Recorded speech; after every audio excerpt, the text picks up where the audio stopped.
Saudações psicodélicas! Meu nome é Priscila Praud, eu sou psicóloga, psiconauta, membro da APB e da TRIP, e hoje eu vou falar sobre os cactos com mescalina. São várias as espécies, e nesse vídeo eu vou falar sobre o peiote e o axuma, também conhecido como São Pedro. Eu vou falar sobre aspectos históricos, antropológicos e também sobre alguns estudos clínicos.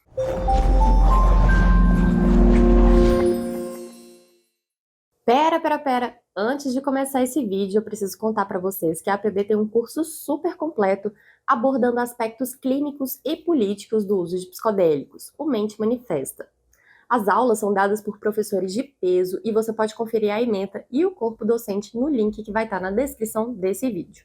Além do curso, a APB oferece também grupos de estudos quinzenais do Centro de Estudos Psicodélicos e mensalmente promove os grupos de estudos da TRIP, Terapeutas em Rede pela Integração Psicodélica.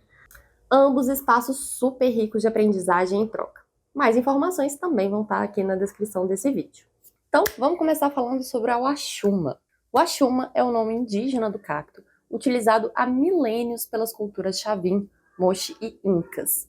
O nome São Pedro tem a ver com a utilização mestiça e colonizada dessa planta, que se desenvolveu nos últimos 200, 300 anos depois da invasão espanhola. A primeira descrição detalhada do seu uso é do padre Bernabé Cobo, um jesuíta que fez um trabalho sobre plantas, animais e minerais no século XVII.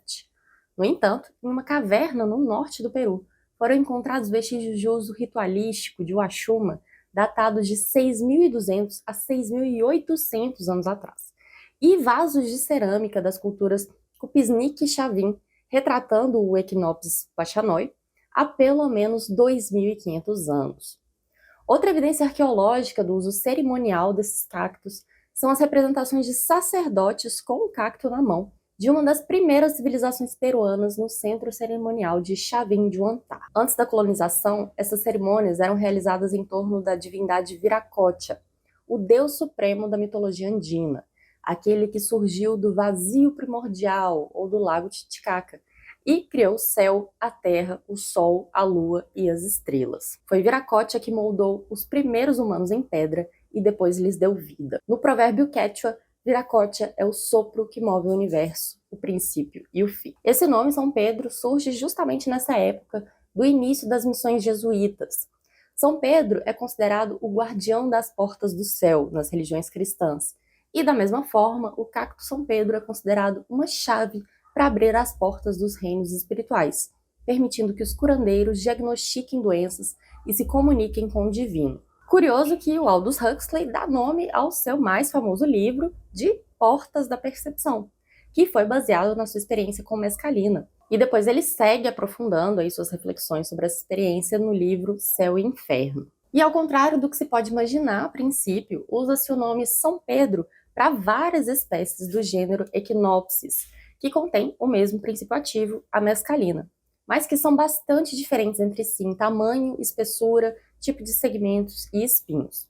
São pelo menos 3 espécies principais: a E. pachanoi, que é originária do Equador e norte do Peru, estendendo-se até o Huaraz e o Huánuco; a E. peruvianus, encontrada ali em Lima até Cusco; e a E. bridgesi, que ocorre ao redor do lago Titicaca, chegando até La Paz.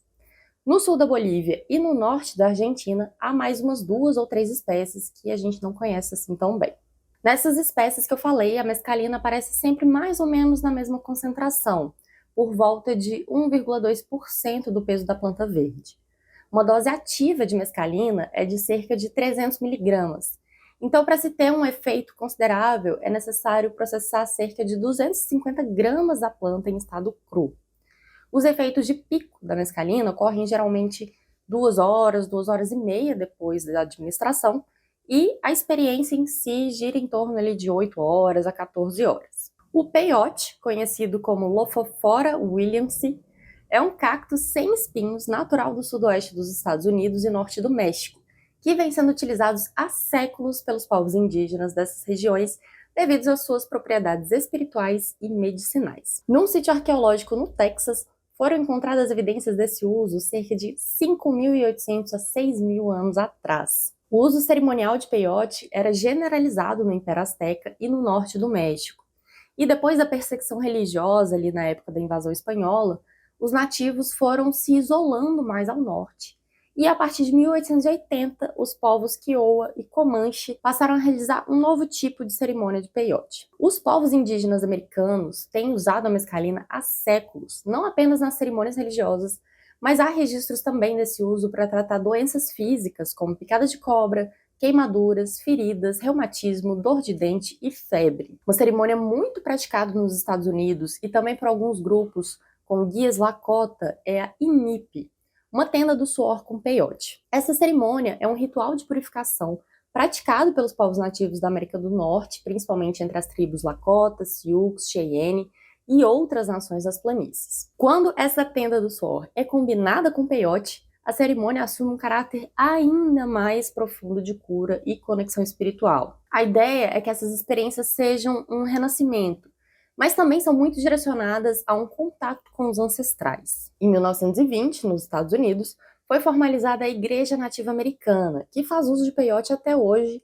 apesar do status ilegal da mescalina. Quando essa igreja foi formalizada, esse uso religioso também foi garantido. Há registros também do uso não religioso e não cerimonial, como a descrição pelo etnógrafo Carl Lumholtz, de que durante a Guerra Civil dos Estados Unidos, os Texas Rangers diluíam o peyote em água e bebiam. Hoje em dia, persistem várias tradições indígenas de consumo de ayahuasca, cogumelos e peyote, mas não de São Pedro. Segundo a Bia Labate, hoje resta apenas a vertente mestiça.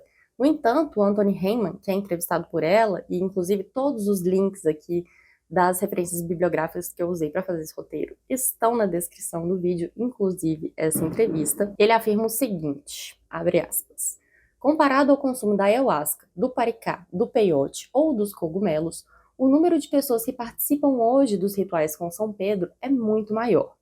O cacto é usado literalmente por dezenas de milhares, se não por centenas de milhares de pessoas, enquanto os demais cultos, como plantas alucinógenas, permaneceram ligados a contextos indígenas relativamente restritos em termos numéricos. Por isso, é curioso que a literatura sobre o uso de São Pedro seja tão limitada em comparação com a da ayahuasca. Fecha aspas. Nas cerimônias de cura da tradição nortenha peruana, até os dias de hoje, tanto o paciente quanto o curandeiro tomam São Pedro, mas a dosagem para os pacientes não é suficientemente forte para produzir efeitos marcantes. A dosagem alta fica para quem está no papel de curandeiro. Olha que interessante.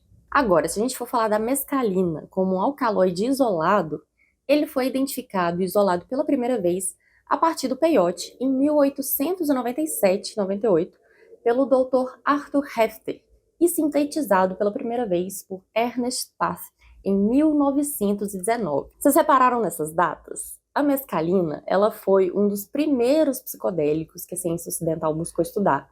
Mas é muito curioso como que hoje existem pouquíssimas pesquisas com esses cactos e também com a mescalina isolada. No entanto, a gente tem sim alguns estudos clínicos, eu vou falar sobre eles um pouco mais na frente. A maior parte dessas pesquisas iniciais foi conduzida por pesquisadores americanos e europeus que buscavam entender o cacto e a mescalina e, pasmem, encontrar usos comerciais para eles. A mescalina sintética, de uso injetável, se tornou mais popular entre alguns círculos psiquiátricos que estavam ali testando seu potencial terapêutico para diversas finalidades, incluindo o tratamento de alcoolismo e depressão, mas sem resultados notáveis. E aqui, gente, um parênteses, seria muito importante entender esses resultados, né, a metodologia de pesquisa, porque esse desenho de pesquisa, ele afeta muitos resultados. Então, não é uma questão só relacionada à substância em si. Mas voltando. Segundo a historiadora Erika Dick, a mescalina farmacêutica utilizada em contextos médicos permitiu que o peyote permanecesse relacionado à espiritualidade e aos usos indígenas. A mescalina é um alcaloide natural que pertence à classe de compostos fenilaquilamina, mas não é o único alcaloide encontrado desses cactos. No peyote, por exemplo, são encontrados a pleotina, que é conhecida por suas propriedades sedativas e hipnóticas, a anilinina, que é estimulante, e a ordenina, que tem propriedades antibióticas e, olha só, é usada como marcador para provar o consumo de cerveja em toxicologia forense. E, bom, em relação aos principais efeitos fisiológicos percebidos, né? A gente pode falar de dilatação das pupilas, de aumento da temperatura corporal e aumento da pulsação e da pressão arterial. Já em relação aos efeitos psicológicos, né, como um psicodélico clássico, são comuns as alterações visuais, né, como na percepção de cores, sinestesia, que é uma mistura de sentidos, também alteração na percepção do tempo e uma maior sensibilidade emocional. E como eu disse, infelizmente, a mescalina não foi muito bem estudada em comparação aí aos outros psicodélicos. O que a gente tem de pesquisa sobre o uso terapêutico de mescalina são uma pesquisa de 1955, onde os pesquisadores aplicaram 500 miligramas de mescalina sintética intravenosa em 25 pacientes com esquizofrenia. Os resultados desse estudo foram: um desses pacientes teve, segundo eles, uma remissão completa, que foi mantida por 1 ano, 3 tiveram uma remissão temporária e 21 pacientes apresentaram piora ou reativação de sintomas psicóticos. Como conclusão, eles entenderam que a mescalina não demonstrou um benefício terapêutico claro para a esquizofrenia. Apesar desses resultados, em 1957, Merlis deu continuidade a esse estudo anterior, administrando entre 500 a 750 miligramas de mescalina em 24 pacientes com esquizofrenia crônica.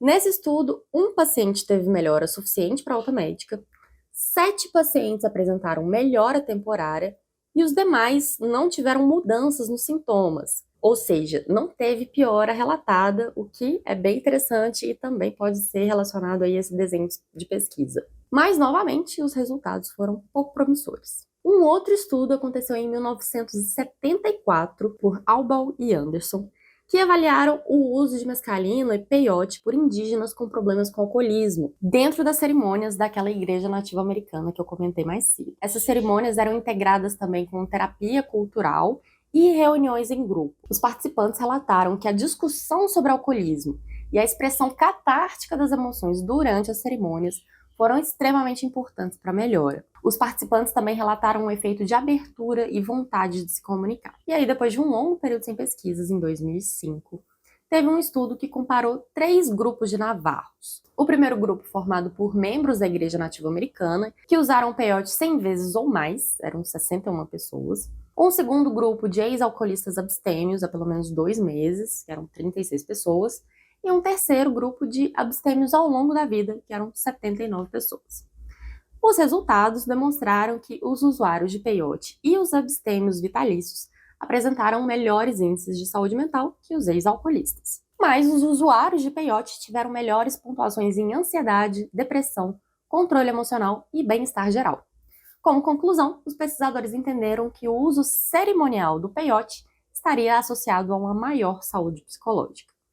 E por fim, também aí depois de um longo hiato, houve um estudo tipo survey online em 2021, internacional, que contou com 452 participantes com um diagnóstico prévio de doenças mentais e que relataram o uso de mescalina em contextos não clínicos. Os participantes autorrelataram melhoras em 86% dos casos de depressão, 80% dos casos de ansiedade, 76% dos casos de transtorno de estresse pós-traumático, 76% nos casos de transtorno por uso de álcool e 68% em relação ao transtorno por uso abusivo de outras drogas. Essas melhoras foram associadas a pontuações mais altas em experiências místicas e dissolução do ego. Os pesquisadores, então, concluíram que há indícios de que a mescalina, em contextos naturais, ou não clínicos, pode também melhorar sintomas de diversos transtornos mentais. Lembrando que aqui na APB a gente sempre chama a atenção para o fato de que a experiência psicodélica e também as melhoras terapêuticas que são relatadas com o uso de psicodélicos sempre são resultado de um conjunto de fatores, setting, substância e matrix, e também do processo de integração. Então, embora muitas vezes os métodos de pesquisa sejam muito focados na substância, a gente sabe que não dá para resumir tudo a ela e deixar de lado aí os outros elementos. E se você quiser aprender mais sobre psicodélicos a partir desse olhar mais complexo, eu te convido novamente a participar dos grupos de estudos da PB e a conferir o nosso curso online Mente Manifesta. Todas as informações vão estar aqui na descrição do vídeo. Me conta se você gostou desse vídeo, se você aprendeu algo interessante, curte, compartilha, se inscreve aqui no nosso canal, ativa o sininho de notificações, manda esse vídeo aí para todo mundo no Zap e é isso, gente. Um grande abraço e até a próxima.